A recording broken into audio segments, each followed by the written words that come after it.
Today we'll be taking a look at what's inside of a Gushers 6-inch canister shell. For the sake of the video, we'll be cutting open 2 shells because one shell's not allowed to have over 60 grams of flash powder in it.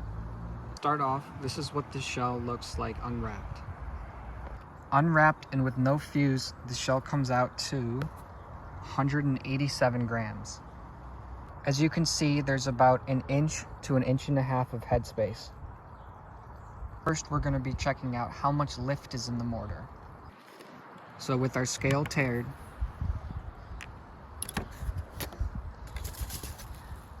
there is about 8.8 grams of lift in one Gushers. You can see a cardboard spacing disc that goes out to the timed fuse. Underneath the top cardboard plug, we have a clay plug. We have our black powder slurry and some sort of effect. Okay, now I've set my phone up on the one Gusher and we're gonna crack this open together. Scales tared.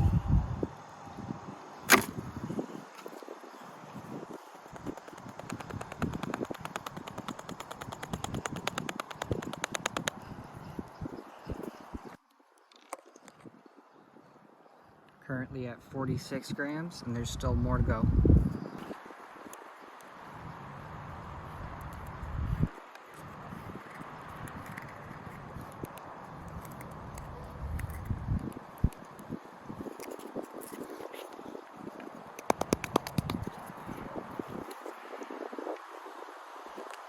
So in a Gusher shell, there is about almost 62 grams, probably 62 grams of flash.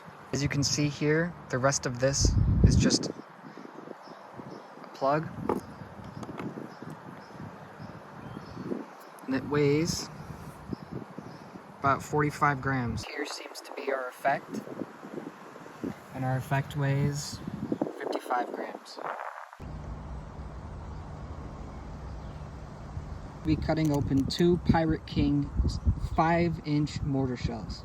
Inside our Pirate King, we have 9.3 grams of lift.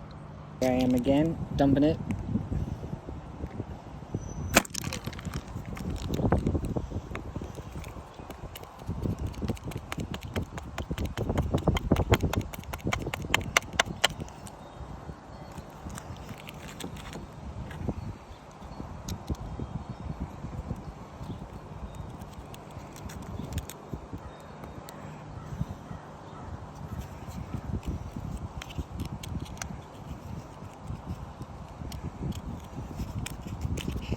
So here we have approximately 45 grams of flash plus whatever I spilled. We'll call it 50 grams even.